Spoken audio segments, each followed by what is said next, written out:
Hey, what's going on, guys? Jack here with more Hearthstone news, updates, and coverage. So we're going to be going over the new expansion that's coming out. It was just announced today, March 14th, 2019, known as Rise of Shadows. So this is going to be the first expansion for the Year of the Dragon, and this is based on the Villains theme. So this is on the Hearthstone website, and if you're interested in watching the preview video, go watch the cinematic, but we're not going to do that right now. I want to mostly go over the cards, new mechanics, and see what's going on, and talk to you guys about it. So view all cards. Okay, so these are all the cards that were revealed in the trailer today. So the first one, I just want to go over Arch Villain Rafaam.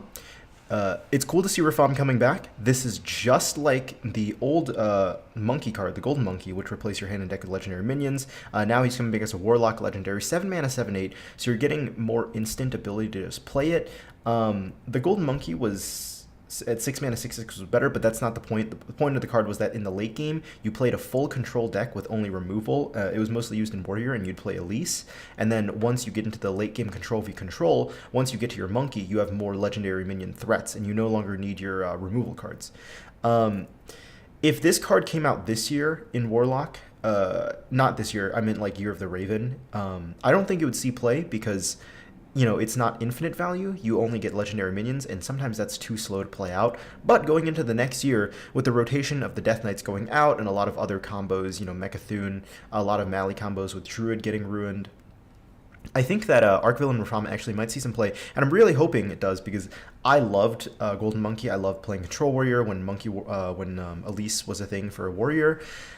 Unfortunately, this is not a Warrior card, but for Warlock, I could either see a mid-range Warlock that uses this as turning their shitty cards into late-game threats, or I could see potentially a Control Warlock doing it, because I believe Elise also, not Elise, Rin also rotates out, I believe.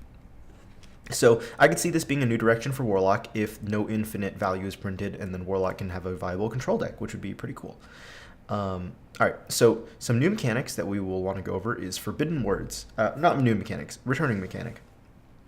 Again, this is a callback to the old mechanic that was the Forbidden cards, which is when you spent mana, it would do something equal to that mana, and this was during the Whispers of the Old Gods era.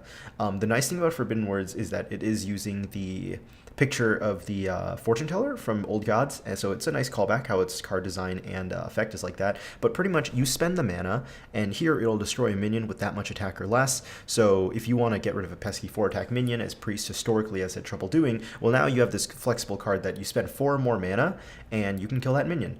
Do I think this will see play? Possibly. It is more flexible than the other, power word cards or, pretty much the other Priest removal. It's just, I'm not sure how viable it'll be. I don't know if Priest necessarily needs this. Priest loses a lot, right? Because they lose Psychic Scream, I believe. They'll still have Mass Hysteria, but Priest does lose a good amount of things. So Priest needs more of a game plan for their deck in order for this to survive. As far as what that game plan could be, I could see it as combo Priest with not like Malygos combo, but like combo Priest as in the Wall Priest kind of deck. But you are losing a lot of like good things like the Radiant Elementals, so we'll see what happens to Priest. I'm not completely certain how good it'll be. All right. New card, Evil Miscreant combo. Add 2 lackeys to your hand. So this card's not too interesting. It's a rogue card, and we'll be doing card review once all the sets come out, and we'll be doing weekly reactions for these cards. Hopefully, if I'm not lazy and not too busy with school. So this card adds 2 random lackeys to your hand. You may be asking yourself, what are lackeys? Let's see if this website has tokens. Okay, they don't have tokens, but essentially lackeys are the 1 mana 1/1 cards that they're adding to the game, who are like these pretty decent value cards. So one of them, for example, is 1 mana Battle Cry, deal 2 damage. So a better Arcane Archer. There's some that are like give a minion +1 attack and rush, give a summon a random 2-drop, upgrade the cost of a minion to 1 higher. So they're these 1 mana 1/1s that have these pretty decent effects that are for their mana cost pretty good. And while I don't know if Evil Miscreant will see play, I'm excited to see other lackey cards come out, and I think it's a really cool mechanic to have in this set. Alright, Hagatha's Scheme. deal 1 damage to all minions, upgrades each turn. So much like the spell stones, how they upgraded, the scheme cards upgrade as well, but instead of having to do something, they just have to stay in your hand and they upgrade. And by upgrade, I mean this card, like the longer it stays in your hand, the more damage it deals. So turn 2, like if it stays in your hand an extra turn, it'll do 2 damage. Another turn it deals 3 damage. Another turn 4 damage, 5, yada yada yada. That's really cool. I like it. Thematically, it's a scheme. These villains are scheming. I'm excited to see what all the class cards get.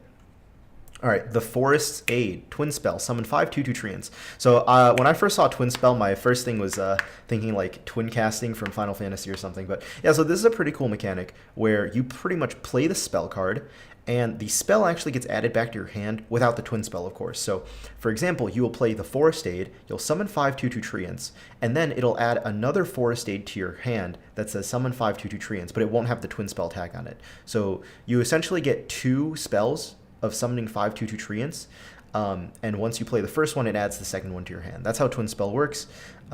Maybe I'm not explaining. It's easier to see if I were to show the video, but yeah, you play this first card, and then it adds pretty much a similar copy without the Twin Spell on it. And the reason for this is that if it said add a copy of this spell to your hand, then you would have an infinite amount, whereas when it's Twin Spell, it's not an infinite amount. It just adds a second copy, and it ends right there. Cool mechanic. This is 2 cards for the price of 1. Well, I don't necessarily know how good the Forest Aid will be, because at 8 mana, even though this is a good amount of stats for 8 mana, 10/10, I believe. 5 times 2, 10/10, yeah. It's a good amount of stats, and Druid has Treant synergy. I'm not too sure about the card itself, but I really like the mechanic, and I'm curious to see what other decks get it. I'm praying for some good Warrior Twin Spells, because, Warrior needs the value, guys. All right, Chef Nomi. Neutral legendary. I love seeing cool neutral legendaries.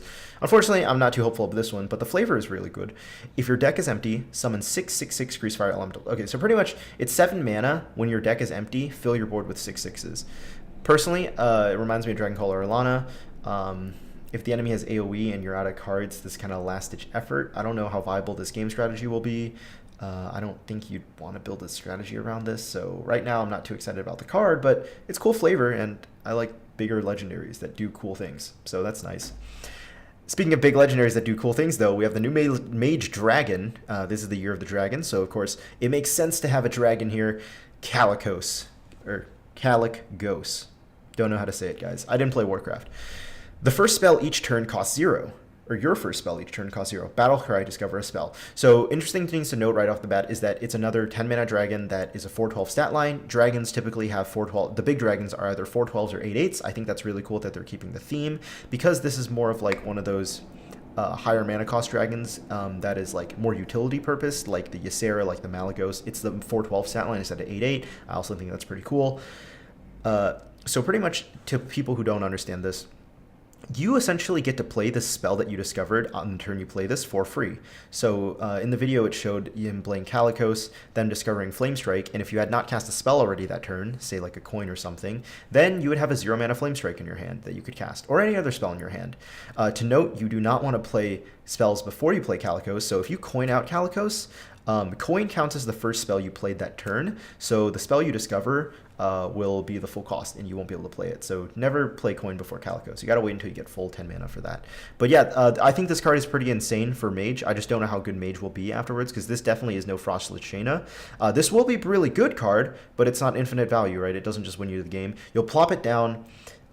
You'll have like a really great spell that turn, and then it's a constant threat that, holy shit, my enemy's going to get a bunch of value, but how you're going to generate a bunch of spells and get value and survive until turn 10, that's beyond me. We'll see what Mage cards come out, but I'm really excited because this does seem like a really cool card. Like, this is the type of legendary I like. It's good, it's impactful, it's a threat. So like there's a tempo swing associated with it, it's a threat later on, but it doesn't single-handedly win the game, because you still need other ways to generate more, to get more spells in your hand. And if your deck is just a bunch of big expensive spells, then how you're surviving to get there matters, So this is the type of legendary that I think is really cool. And finally, the last card revealed today, Spell War Jeweler. Your hero can't be targeted by spells or hero powers until your next turn. Essentially kind of like an Ice Block neutral, but it's not really Ice Block because you can still die to minions, right? It does protect your hero from spells and hero powers in targeting. However, say you're playing Rogue and you use that 1 mana deal 3 to enemy hero. I believe that doesn't negate it, because that's not targeting a hero, that just deals damage to it. So Minions and minion battle cries and spells that like just do AoE or hit your hero without targeting can still affect it. But this is a cool card to play against like a burn deck who will use spells against you, like a mage, for example. If a tempo mage ever comes back, I could see this card seeing play.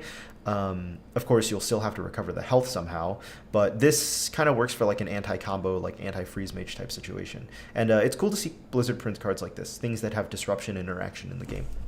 So that's everything for today for the new set, Rise of Shadows, which, looks pretty cool. And there's obviously the pre-order options that they have. I'm looking forward to what other cards come out in the future. And I'm thinking what we'll do is do like a weekly reaction every, I don't know, say Sunday or Saturday, or maybe Friday, whenever I have time. We'll do like a roundup for that week of card reveals up until the full set is revealed. Once the full set is revealed, we'll do, I normally do a set review in terms of like what I think will be strong, what I'm excited for. And yeah, anyways, I hope you guys really enjoyed this content. I hope you guys are really excited about this because I am. This is going to be Jack signing out. Peace.